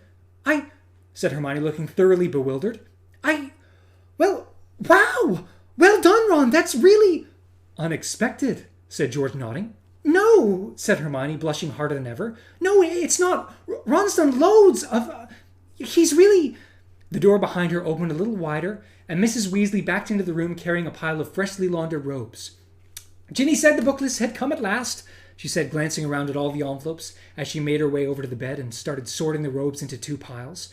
"If you give them to me, I'll take them over to Diagon Alley this afternoon and get your books while you're packing. Ron, I'll have to get you more pajamas. These are at least 6 inches too short. I can't believe how fast you're growing. What color would you like?" "Get him red and gold to match his bag." "His badge," said George, smirking. "Match his what?" said Mrs. Weasley, absently rolling up a pair of maroon socks and placing them in Ron's pile. "His badge," said Fred, with the air of getting the worst over quickly. "His lovely, shiny new prefect's badge." Fred's words took a moment to penetrate Mrs. Weasley's preoccupation about pajamas. But, Ron, you're not..." Ron held up his badge. Mrs. Weasley let out a shriek just like Hermione's. "I don't believe it! I don't believe it! Oh, Ron, how wonderful! A prefect, that's everyone in the family!" "What are Fred and I, next-door neighbors?" said George indignantly as his mother pushed him aside and flung her arms around her youngest son. "Wait until your father hears! Ron, I'm so proud of you! What wonderful news! You could end up as head boy just like Bill and Percy! It's the first step! Oh, what a thing to happen in the middle of all this worry! I'm just thrilled! Oh, Ronnie!" Fred and George were both making loud, retching noises behind her back, but Mrs. Weasley did not notice, arms tight around Ron's neck. She was kissing him all over his face, which had turned a brighter scarlet than his badge. Mom, get a grip," he muttered, trying to push her away. She let go of him and said breathlessly, "Well, what'll it be? We gave Percy an owl, but you've already got one, of course." "What do you mean?" said Ron, looking as though he did not dare to believe his ears. "Well, you've got to get a reward for this," said Mrs. Weasley fondly. "How about a nice new set of dress robes?" "We've already bought him some," said Fred sourly, who looked as though he sincerely regretted this generosity. "Or a new cauldron? Charlie's old one's rusting through. Or a new rat. You always liked scabbers." "Mom," said Ron hopefully, "can I have a new broom?" Mrs. Weasley's face fell slightly. Broomsticks were expensive. Not a really good one," Ron hastened to add. Just a new one, for a change." Mrs. Weasley hesitated, then smiled. "Of course you can. Well, I'd better get going if I got a broom to buy, too. I'll see you all later." "Oh, little Ronnie, a prefect! And don't forget to pack your trunks." "A prefect! Oh, I'm all of a dither." She gave Ron yet another kiss on the cheek, sniffed loudly, and bustled from the room. Fred and George exchanged looks. "You don't mind if we don't kiss you, do you, Ron?" said Fred in a falsely anxious voice. "We could curtsy if you like," said George. "Oh, shut up," said Ron, scowling at them. "Or what?" said Fred, an evil grin spreading across his face. "Going to put us in detention?" "We'd love to see him try," sniggered George. "He could do it if you don't watch out," said Hermione angrily, at which Fred and George burst out laughing, and Ron muttered, "Drop it, Hermione." "We're going to have to watch our step, George," said Fred, pretending to tremble, "with these two on our case."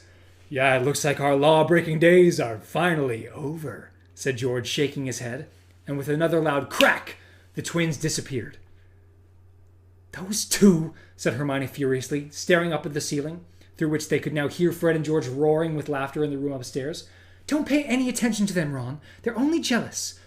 "I don't think they are," said Ron doubtfully, also looking up at the ceiling. "They've always said only prats become prefects. Still," he added on a happier note, "they've never had new brooms. I wish I could go with Mom in shoes. She'll never be able to afford a Nimbus, but there's a new clean sweep out. That'd be great. Yeah, I'll go and tell her I like the clean sweep, just so she knows." He dashed from the room, leaving Harry and Hermione alone. For some reason, Harry found that he did not want to look at Hermione. He turned to his bed, picked up the pile of clean robes Mrs. Weasley had laid upon it, and crossed the room to his trunk. "Harry?" said Hermione tentatively. "Well done!" said Harry so heartily that it did not sound like his voice at all, and still not looking at her. "Brilliant! Prefect, great!" "Thanks," said Hermione. Harry, could I borrow Hedwig so I can tell Mum and Dad? They'll be really pleased. I mean, Prefect is something they can understand." "Yeah, no problem," said Harry, still in the horrible, hearty voice that did not belong to him. "Take her!" He leaned over his trunk, laid the robes on the bottom of it, and pretended to be rummaging for something while Hermione crossed to the wardrobe and called Hedwig down. A few moments passed. Harry heard the door close, but remained bent double, listening. The only sounds he could hear were the blank picture on the wall sniggering again, and the waste paper basket in the corner coughing up the owl droppings. He straightened up and looked behind him. Hermione and Hedwig had gone. Harry returned slowly to his bed and sank onto it, gazing unseeingly at the foot of the wardrobe. He had forgot completely about prefects being chosen in the 5th year. He'd been too anxious about the possibility of being expelled to spare a thought for the fact that badges must have been winging their way towards certain people. But if he had remembered, if he had thought about it, what would he have expected? "Not this," said a small and truthful voice in his head. Harry screwed up his face and buried it in his hands. He could not lie to himself. If he had known the prefect badge was on its way, he would have expected it to come to him, not Ron. Did this make him as arrogant as Draco Malfoy? Did he think himself superior to everyone else? Did he really think he was better than Ron? "No," said the small voice defiantly. Was that true? Harry wondered, anxiously probing his own feelings. "I'm better at Quidditch," said the voice, "but I'm not better at anything else." That was definitely true, Harry thought. He was no better than Ron in lessons. And what about outside lessons? What about those adventures he, Ron, and Hermione had had together since they had started at Hogwarts, often risking much worse than expulsion? "Well, Ron and Hermione were with me most of the time," said the voice in Harry's head. "Not all the time, though," Harry argued with himself. "They didn't fight Quirrell with me. They didn't take on Riddle and the Basilisk. They didn't get rid of all the Dementors the night Sirius escaped. They weren't in that graveyard with me the night Voldemort returned." And the same feeling of ill usage that had overwhelmed him on the night he had arrived rose again. "I've definitely done more," Harry thought indignantly. "I've done more than either of them." "But maybe," said the small voice fairly, "maybe Dumbledore doesn't choose prefects because they've gotten themselves into a load of dangerous situations. Maybe he chooses them for other reasons. Ron must have something you don't." Harry opened his eyes and stared through his fingers at the wardrobe's clawed feet, remembering what Fred had said. No one in their right mind would make Ron a prefect. Harry gave a small snort of laughter. A second later, he felt sickened with himself. Ron had not asked Dumbledore to give him the prefect badge. This was not Ron's fault.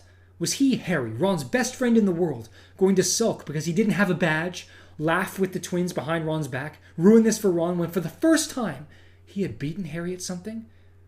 At this point, Harry heard Ron's footsteps on the stairs again. He stood up, straightened his glasses, and hitched a grin onto his face as Ron bounded back through the door. "Just caught her," he said happily. "She says she'll get the clean sweep if she can." "Cool," Harry said, and he was relieved to hear that his voice had stopped sounding hearty. "Listen, Ron." "Well done, mate." The smile faded off Ron's face. "I never thought it would be me," he said, shaking his head. "I thought it would be you." "Nah, I've caused too much trouble," Harry said, echoing Fred. "Yeah," said Ron. "Yeah, I suppose." "Well, we'd better get our trunks packed, hadn't we?" It was odd how widely their possessions seemed to have scattered themselves since they had arrived. It took them most of the afternoon to retrieve their books and belongings from all over the house and stow them back inside their school trunks. Harry noticed that Ron kept moving his prefect's badge around, placing it on his bedside table first, then putting it into his jeans pocket, then taking it out and laying it on his folded robes, as though to see the effect of the red on the black. Only when Fred and George dropped in and offered to attach it to his forehead with a permanent sticking charm did he wrap it tenderly in his maroon socks and lock it in his trunk. Mrs. Weasley returned from Diagon Alley around 6 o'clock, laden with books and carrying a long package wrapped in thick brown paper that Ron took from her with a moan of longing. "Never mind unwrapping it now. People are arriving for dinner. I want you all downstairs," she said, but the moment she was out of sight, Ron ripped off the paper in a frenzy and examined every inch of his new broom, an ecstatic expression on his face. Down in the basement, Mrs. Weasley had hung a scarlet banner over the heavily laden dinner table, which read, "Congratulations, Ron and Hermione. new prefects. She looked in a better mood than Harry had seen her all holiday. I thought we'd have a little party, not a sit-down dinner, she told Harry, Ron, Hermione, Fred, George, and Ginny as they entered the room. Your father and Bill are on the way, Ron. I sent them both owls, and they're thrilled, she added, beaming. Fred rolled his eyes.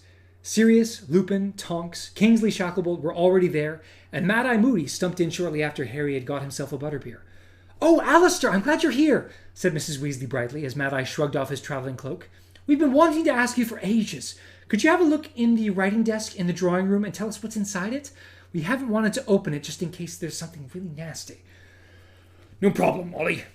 Moody's electric blue eye swiveled upward and stared fixedly through the ceiling of the kitchen. Drawing room, he growled as the pupil contracted. Desk in the corner. Yeah, I see it. Yeah, it's a boggart. Want me to go up and get rid of it, Molly? No, I'll do it myself later, beamed Mrs. Weasley. You have your drink. We're having a little bit of a celebration, actually, she gestured at the scarlet banner. 4th prefect in the family, she said, fondly ruffling Ron's hair. Prefect, eh?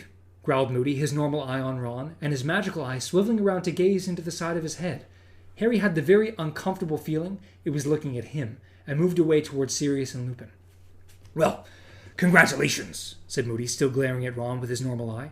Authority figures always attract trouble, but I suppose Dumbledore thinks you can withstand most major jinxes, or he wouldn't have appointed you.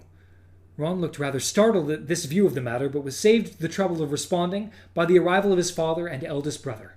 Mrs. Weasley was in such a good mood she did not even complain that they had brought Mundungus with them too.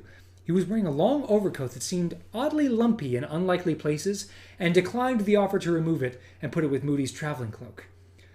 Well, I think a toast is in order, said Mr. Weasley when everyone had had a drink. He raised his goblet. To Ron and Hermione, the new Gryffindor prefects! Ron and Hermione beamed as everyone drank to them and then applauded. I was never a prefect myself, said Tonks brightly from behind Harry as everybody moved toward the table to help themselves to food. Her hair was tomato red and waist-length today. She looked like Ginny's older sister. My head of house said I lacked certain necessary qualities. Like what? Said Ginny, who was choosing a baked potato. Like the ability to behave myself, said Tonks. Ginny laughed. Hermione looked as though she did not know whether to smile or not, and compromised by taking an extra-large gulp of butterbeer and choking on it. What about you, Sirius? Ginny asked, thumping Hermione on the back. Sirius, who was right beside Harry, let out his usual bark-like laugh. Ha! No one would have made me a prefect. I spent too much time in detention with James. Lupin was the good boy.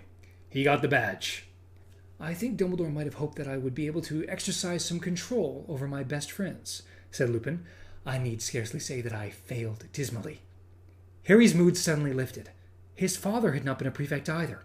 All at once the party seemed much more enjoyable. He loaded up his plate, feeling unusually fond of everyone in the room. Ron was rhapsodizing about his new broom to anybody who would listen. Not to 70 in 10 seconds. Not bad, is it? When you think the Comet 290 is only not to 60, and that's with a decent tailwind according to which broomstick. Hermione was talking very earnestly to Lupin about her view of elf rights. I mean, it's the same kind of nonsense as werewolf segregation, isn't it? It all stems from this horrible things wizards have of thinking they're superior to other creatures. Mrs. Weasley and Bill were having their usual argument about Bill's hair. Getting really out of hand. You're so good looking. It would look much better shorter, wouldn't it, Harry? I don't know, said Harry, slightly alarmed at being asked his opinion. He slid away from them in the direction of Fred and George, who were huddled in a corner with Mundungus. Mundungus stopped talking when he saw Harry, but Fred winked and beckoned Harry closer. It's okay, he told Mundungus. We can trust Harry. He's our financial backer.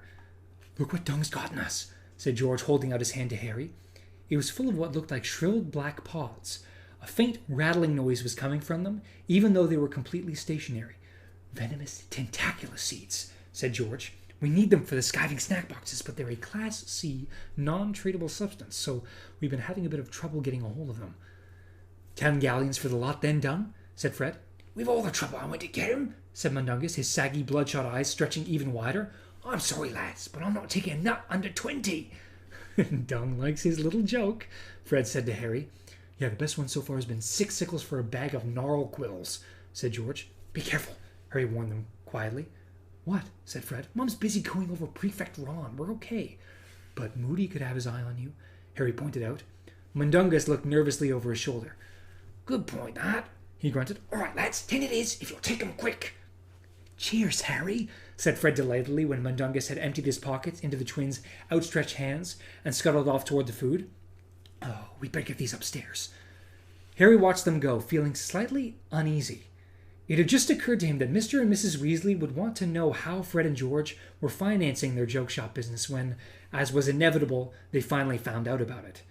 Giving the twins his Triwizard winnings had seemed a simple thing to do at the time, but what if it led to another family row and a Percy-like estrangement? Would Mrs. Weasley still feel that Harry was as good as her son if she found out he had made it possible for Fred and George to start a career she thought quite unsuitable? Standing where the twins had left him, with nothing but a guilty weight in the pit of his stomach for company, Harry caught the sound of his own name. Kingsley Shacklebolt's deep voice was audible even over the surrounding chatter. "Why Dumbledore didn't make Potter a prefect?" said Kingsley. "He'll have his reasons," replied Lupin. "But it would have shown confidence in him. It's what I'd have done," persisted Kingsley, "especially with the Daily Prophet having a go at him every few days." Harry did not look around. He did not want Lupin or Kingsley to know he had heard. He followed Mundungus back toward the table, though not remotely hungry. His pleasure in the party had evaporated as quickly as it had come. He wished he were upstairs in bed. Mad-Eye Moody was sniffing at a chicken leg with what remained of his nose. Evidently he could not detect any trace of poison, because he then tore off a strip of it with his teeth. The handle's made of Spanish oak with anti-jinx varnish and inbuilt vibration control," Ron was saying to Tonks. Mrs. Weasley yawned widely.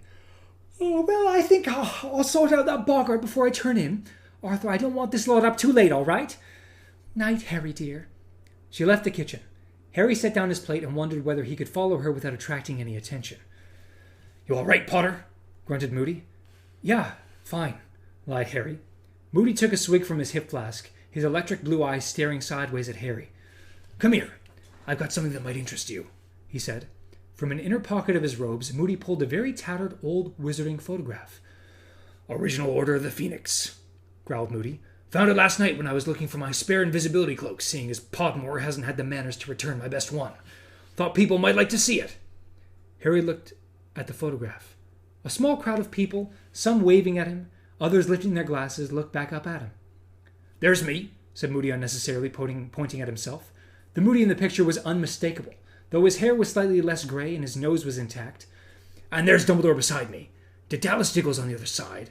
That's Marlene McKinnon. She was killed 2 weeks after this was taken. They got her whole family. That's Frank and Alice Longbottom." Harry's stomach, already uncomfortable, clenched as he looked at Alice Longbottom. He knew her round, friendly face very well, even though he had never met her, because she was the image of her son Neville.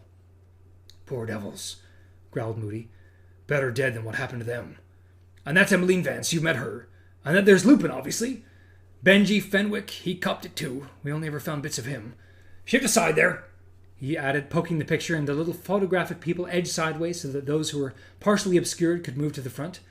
"That's Edgar Bones, brother of Amelia Bones. They got him and his family too. He was a great wizard. Sturgis Podmore, blimey, he looks young. Caradoc Dearborn vanished 6 months after this. We never found his body. Hagrid, of course, looks exactly the same as ever. Elphias Doge, you've met him. I'd forgotten he used to wear that stupid hat. Gideon Pruitt, it took 5 Death Eaters to kill him, and his brother Fabian. They fought like heroes. Bunch along, bunch along." The little people in the photograph jostled among themselves, and those hidden right at the back appeared at the forefront of the picture. "That's Dumbledore's brother Aberforth. Only time I ever met him. Strange bloke. That's Dorcas Meadows. Voldemort killed her personally. Sirius when he still had short hair. And there you go. Thought that would interest you." Harry's heart turned over. His mother and father were beaming up at him, sitting on either side of a small, watery-eyed man Harry recognized at once as Wormtail. He was the one who had betrayed their whereabouts to Voldemort and so helped bringing about their deaths. "Hey," said Moody. Harry looked up into Moody's heavily scarred and pitted face. Evidently, Moody was under the impression he had just given Harry a bit of a treat. "Yeah," said Harry, attempting to grin again. Listen, I've just remembered I haven't packed my..." He was spared the trouble of inventing an object he had not packed. Sirius had just said, "What's that you got there, Mad-Eye?" And Moody had turned toward him. Harry crossed the kitchen, slipped through the door and up the stairs before anyone could call him back. He did not know why he had received such a shock. He had seen his parents' pictures before, after all, and he had met Wormtail. But to have them sprung on him like that when he was least expecting it, No one would like that, he thought angrily. And then to see them surrounded by all those other happy faces. Benji Fenwick, who had been found in bits, and Gideon Pruitt, who had died like a hero, and the Longbottoms, who had been tortured into madness, all waving happily out of the photograph forevermore, not knowing that they were doomed. Well, Moody might find that interesting. He, Harry, found it disturbing. Harry tiptoed up the stairs in the hall past the stuffed elf heads, glad to be on his own again, but as he approached the first landing, he heard noises. Someone was sobbing in the drawing room. "Hello?" Harry said, but there was no answer. But the sobbing continued. He climbed the remaining stairs 2 at a time, walked across the landing, and opened the drawing room door. Someone was cowering against the dark wall, her wand in her hand, her whole body shaking with sobs. Sprawled on the dusty old carpet in a patch of moonlight, clearly dead, was Ron. All the air seemed to vanish from Harry's lungs. He felt as though he were falling through the floor. His brain turned icy cold. Ron, dead. No, it couldn't be. But wait a moment. It couldn't be. Ron was downstairs. "Mrs. Weasley?" Harry croaked. "Ridiculous!" Mrs. Weasley sobbed, pointing her shaking wand at Ron's body. Crack! Ron's body turned into bills, spread-eagled on his back, his eyes wide open and empty. Mrs. Weasley sobbed harder than ever. "Ridiculous!" she sobbed again. Crack! Mr. Weasley's body replaced Bill's, his glasses askew, a trickle of blood running down his face. "No!" Mrs. Weasley moaned. "No! Ridiculous! Ridiculous! Ridiculous!" Crack! Dead twins. Crack! Dead Percy. Crack! Dead Harry. "Mrs. Weasley, just get out of here!" shouted Harry, staring down at his own dead body on the floor. "Let someone else—" "What's going on?" Lupin had come running into the room, closely followed by Sirius, with Moody stumping along behind them. Lupin looked from Mrs. Weasley to the dead Harry on the floor and seemed to understand in an instant. Pulling out his own wand, he said very firmly and clearly, "Ridiculous!" Harry's body vanished. A silvery orb hung in the air over the spot where it had lain. Lupin waved his wand once more, and the orb vanished into a puff of smoke. "Oh," gulped Mrs. Weasley, and she broke into a storm of crying, her face in her hands. "Molly," said Lupin bleakly, walking over her. "Molly, don't." Next second, she was sobbing her heart out on Lupin's shoulder. "Molly, it was just a Boggart," he said soothingly, patting her on the head. "Just a stupid Boggart." "I see them dead all the time," Mrs. Weasley moaned into his shoulder. "All the time! I dream about it." Sirius was staring at the patch of carpet where the Boggart, pretending to be Harry's body, had lain. Moody was looking at Harry, who avoided his gaze. He had a funny feeling Moody's magical eye had followed him all the way out of the kitchen. "Don't tell Arthur." Mrs. Weasley was gulping now, mopping her eyes frantically with her cuffs. I don't want him to know." "Being silly." Lupin handed her a handkerchief and she blew her nose. "Harry, I'm so sorry." "Well, you must think of me," she said shakily. "Not even able to get rid of a Boggart." "Don't be stupid," said Harry, trying to smile. "I'm just so worried," she said, tears spilling out of her eyes again. "Half the family's in the order. It'll be a miracle if we all come through this. And Percy's not talking to us.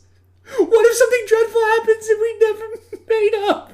And what's going to happen if Arthur and I get killed? Who's going to look after Ron and Ginny?" "Molly, that's enough," said Lupin firmly. "This isn't like last time. The Order is better prepared. We've got a head start.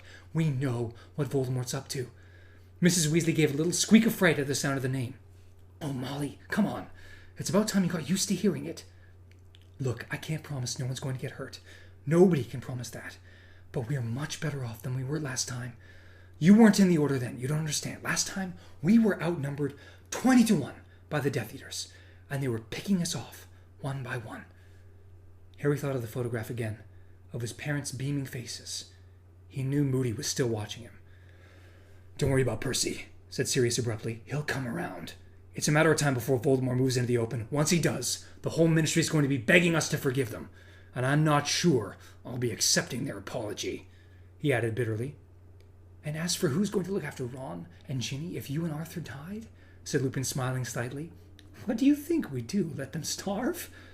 Mrs. Weasley smiled tremulously. "Being silly," she muttered again, mopping her eyes. But Harry, closing his bedroom door behind him some 10 minutes later, could not think Mrs. Weasley silly. He could still see his parents beaming up at him from the tattered old photograph, unaware that their lives, like so many of those around them, were drawing to a close. The image of the boggart posing as the corpse of each member of Mrs. Weasley's family in turn kept flashing before his eyes. Without warning, the scar on his forehead seared with pain again, and his stomach churned horribly. "Cut it out," he said firmly, rubbing the scar as the pain receded again. "First sign of madness. Talking to your own head," said a sly voice from the empty picture on the wall. Harry ignored it. He felt older than he had ever felt in his life, and it seemed extraordinary to him that barely an hour ago he had been worried about a joke shop and who had gotten a prefect's badge.